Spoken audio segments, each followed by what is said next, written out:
राधे राधे। श्री हरिदास श्री कुंज बिहारी। कैसे हैं आप सभी लोग? आई होप कान्हा जी की कृपा से आप सभी लोग अच्छे होंगे और स्वस्थ होंगे। ओम नमो भगवते वासुदेवाय। पुरुषोत्तम भगवान की जय हो, पुरुषोत्तम मास की जय हो, परमा एकादशी की जय हो। पद्मनी एकादशी, कमला एकादशी, परमा एकादशी के नाम से जाने वाली अधिक मास के ज्येष्ठ मास में कृष्ण पक्ष की पुरुषोत्तम मास की अंतिम एकादशी की तिथि 11 जून को व्रत रखा जाएगा और 12 जून को सुबह 5:34 से लेकर 8:16 तक पारण किया जाएगा। अधिक मास के शुक्ल पक्ष की एकादशी का नाम जो है परमा एकादशी है। अधिक मास की हो या कृष्ण पक्ष की हो, एकादशी दोनों ही करनी चाहिए। 3 साल में एक बार आती है। युधिष्ठिर जी ने श्री कृष्ण से पूछा कि अधिक मास के कृष्ण पक्ष की कौन सी एकादशी है और इसका क्या फल है, इसे किस दिन करना चाहिए। पाप का नाश और पुण्य का दान करने वाली एकादशी का महात्म्य का वर्णन कीजिए, जिसे इस लोक में करके मनुष्य परम पद को प्राप्त होता है। भगवान कृष्ण जी ने कहा, राजन, शुक्ल पक्ष की हो या कृष्ण पक्ष की हो, जो भी एकादशी हो उसका परित्याग ना करें, क्योंकि वह मोक्ष दिलाने वाली होती है और दोनों ही एकादशी को करना उत्तम माना जाता है। अधिक मास की दोनों एकादशी खास होती हैं, पुरुषोत्तम भगवान को बहुत अत्यंत प्रिय है। अधिक मास की 2 एकादशी है। इनमें से एक पद्मनी एकादशी परमा एकादशी के नाम से जानी जाती है और कमला एकादशी के नाम से जानी जाती है। इसे पद्म पुराण में कमला एकादशी का भी नाम दिया गया है। पद्म पुराण में कहा गया है कि कलयुग में तो एकादशी ही भवबंधन से मुक्त कराने वाली, संपूर्ण कामनाओं को पूरा करके आपको सुख देने वाली, सभी पापों को नाश करने वाली एकादशी रविवार को पड़े या किसी भी दिन पड़े, उसका व्रत अवश्य करना चाहिए। इससे विष्णु भगवान जी प्रसन्न होते हैं और उनको अत्यंत प्रिय है एकादशी का व्रत। विष्णु जी के प्रिय भक्तों को एकादशी का व्रत कभी नहीं छोड़ना चाहिए। युधिष्ठिर ने पूछा कि श्री कृष्ण जी कैसे जीवन मुक्त होते हैं और विष्णु रूप कैसे होते हैं। मुझे इस विषय में जानने की बड़ी ही उत्सुकता हो रही है। कृपया करके भगवान मुझे आप बताइए और विस्तार पूर्वक से विधि कहिए। तब भगवान श्री कृष्ण जी बोले कि जो कलयुग में भक्ति पूर्वक विधि के अनुसार निर्जल रहकर एकादशी का व्रत करते हैं और विष्णु रूप जीवन मुक्त क्यों नहीं हो सकते हैं। एकादशी का व्रत के सम्मान सब पापों को हरने वाली, मनुष्य के समस्त कामनाओं को पूर्ण करने वाली पवित्र व्रत को कोई दूसरा है ही नहीं। इसलिए इस व्रत को अवश्य करना चाहिए। इस दिन व्रत कर रहे हैं तो दशमी को एक बार भोजन करें, एकादशी को निर्जल व्रत धारण करें, द्वादशी को पारण करके मनुष्य विष्णु जी के सम्मान हो जाते हैं। पुरुषोत्तम मास के द्वितीय पक्ष की एकादशी का नाम कमला एकादशी, कामदा एकादशी, परमा एकादशी, पद्मनी एकादशी के नाम से जाना जाता है और इसे मनोवांछित फल की प्राप्ति होती है।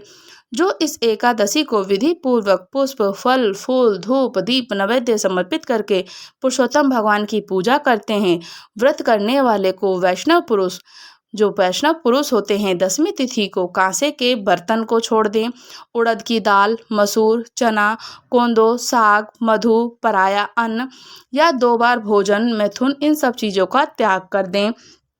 एकादशी के दिन जुआ, निद्रा, पान, दातुन या पराई स्त्री, निंदा, चुगली, चोरी, हिंसा, मैथुन, क्रोध, असत्य कोई बात नहीं करनी चाहिए। इन चीज़ों का भी त्याग करना चाहिए। द्वादशी के दिन कांसे के बर्तन, उड़द, मसूर, तेल, असत्य भाषण, व्यायाम, परदेश गमन, 2 बार भोजन, मैथुन, बेल, पीठ पर सवारी या फिर पराया अन्न और साग, इन सब चीज़ों का त्याग कर दें। अगर कहीं बाहर हैं तो कोशिश करें कि एकादशी का व्रत के दिन घर पर ही रहें। इस एकादशी के व्रत का महात्म्य पढ़ें, कथा को श्रवण करें, वाचें और गौदान के फल के पुण्य फल की प्राप्ति होती है।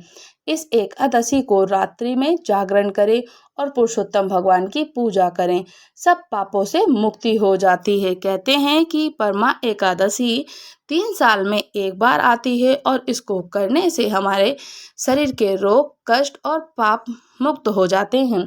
परमा एकादशी के व्रत का महत्व और कथा। अर्जुन ने कहा कि हे कमल नयन, आपने शुक्ल पक्ष की एकादशी का विस्तार तो मुझसे सविस्तार वर्णन किया है। अब आप कृपया करके मुझे अधिक मास के कृष्ण पक्ष की एकादशी का क्या नाम है और इसमें किस देवता का पूजन किया जाता है, मुझे सविस्तार से कहिए। तब भगवान श्री कृष्ण जी बोलते हैं कि अर्जुन, अधिक मास के कृष्ण पक्ष में जो एकादशी आती है वह परमा एकादशी कहलाती है। वैसे तो प्रत्येक वर्ष में 24 एकादशी होती हैं और अधिक मास, मल मास या पुरुषोत्तम मास को जोड़कर 26 एकादशी हो जाती है। अधिक मास में 2 एकादशी बढ़ जाती हैं, पद्मिनी एकादशी और परमा एकादशी। ये दोनों एकादशी 3 साल में एक बार आती हैं। इस व्रत के करने से सभी पाप नष्ट हो जाते हैं।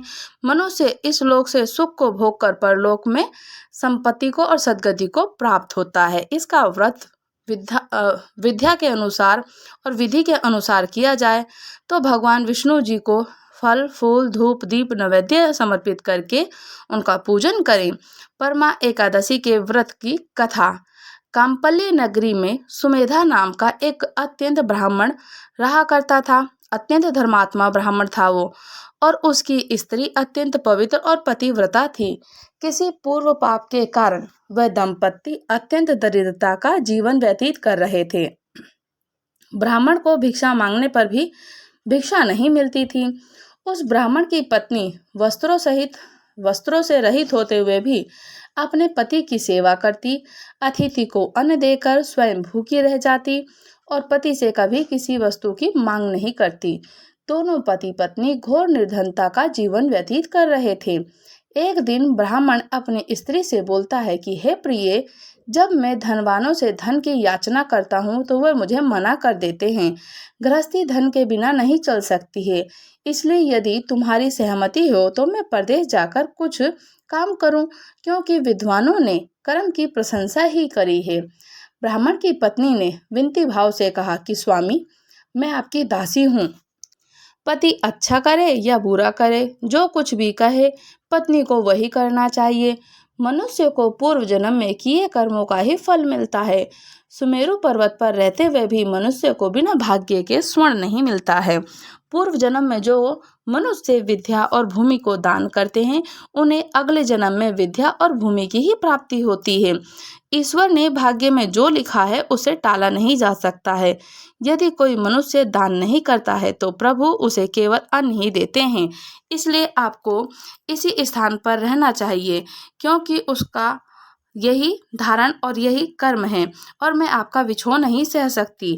पति बिना स्त्री की माता, पिता, भाई, ससुर संबंधी सभी लोग निंदा करते हैं और कोई किसी का नहीं होता।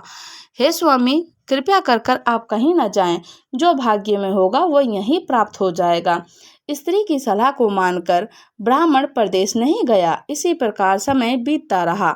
एक बार कौंडिन्य ऋषि वहां आ जाते हैं। ऋषि को देखकर ब्राह्मण सुमेधा और उसकी पत्नी उन्हें देखकर प्रणाम करते हैं।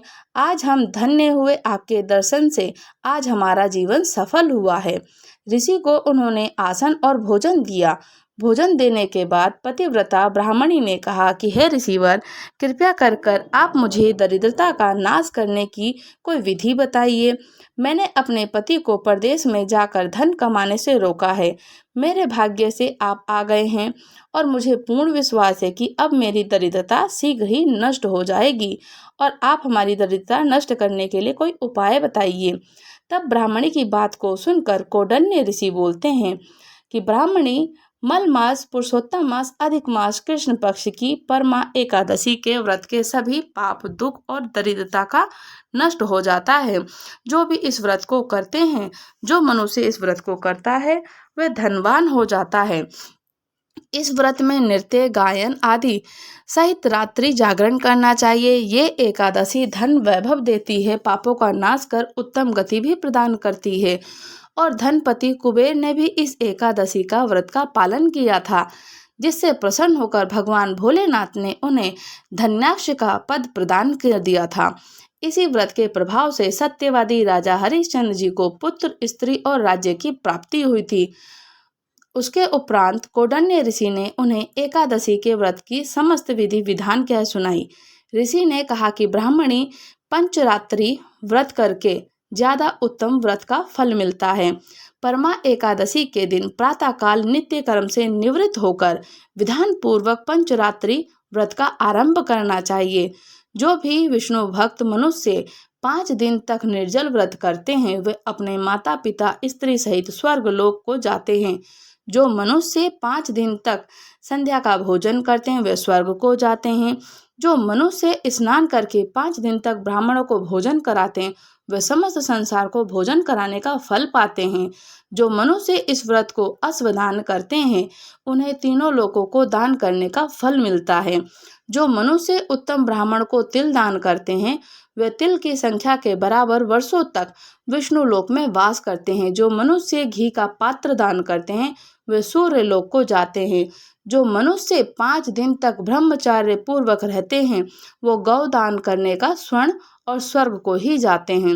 हे ब्राह्मणी, तुम अपने पति के साथ इसी व्रत को धारण करो, इससे तुम्हें अवश्य ही सिद्धि और अंत में स्वर्ग की प्राप्ति होगी। कौंडिन्य ऋषि जी के वचन के अनुसार ब्राह्मण और उसकी स्त्री परमा एकादशी का 5 दिन तक व्रत किया। व्रत पूर्ण होने पर ब्राह्मण की स्त्री ने एक राजकुमार को अपने यहाँ आते देखा। राजकुमार ने ब्रह्मा जी की प्रेरणा से एक उत्तम घर जो सब वस्तुओं से परिपूर्ण था उन्हें रहने के लिए दे दिया। उसके उपरांत राजकुमार ने आजीविका के लिए एक गांव दे दिया। इस प्रकार ब्राह्मण और उसकी स्त्री की गरीबी दूर हो गई और पृथ्वी पर काफी वर्षों तक सुख भोगने के पश्चात पति पत्नी विष्णु जी के धाम उत्तम लोक को प्रस्थान कर गए। महादेव ने स्वयं कुबेर को परमा एकादशी के व्रत करने की सलाह दी थी। पौराणिक कथाओं के अनुसार यक्षराज कुबेर हमेशा से धनवान नहीं थे। वे शिवजी को मानते थे, शिवजी की भक्ति करते थे, तप करते थे। लेकिन एक बार जब वे गरीबी के कारण बहुत परेशान थे तो उन्होंने शिवजी से अपनी गरीबी का कारण पूछा। इस पर शिवजी ने बताया कि अधिक मास, पुरुषोत्तम मास, मलमास की एकादशी का व्रत करें, परमा एकादशी का व्रत करें। उन्होंने उन्हें एकादशी से अमावस्या पंचरात्रि तक का व्रत करने के लिए कहा और कुबेर ने पूरी निष्ठा से इस व्रत को पंचरात्रि तक व्रत किया और जिससे वो धनवान हो गए। उनकी तपस्या और निष्ठा से स्वयं भगवान जी प्रसन्न हो गए। महादेव पिताजी ने उन्हें देवताओं का धन्याक्ष यानी धन का स्वामी बना दिया। परमा एकादशी के व्रत की कथा संपूर्ण हुई। राधे राधे। श्री हरिदास, श्री कुंज बिहारी। अगर आप लोग हमारे चैनल पर नए हैं तो चैनल को लाइक, शेयर, सब्सक्राइब करना बिल्कुल ना भूलें और मुझे कमेंट्स करके जरूर बताइएगा कि क्या आप लोग भी एकादशी का व्रत करते हैं। राधे राधे। श्री हरिदास।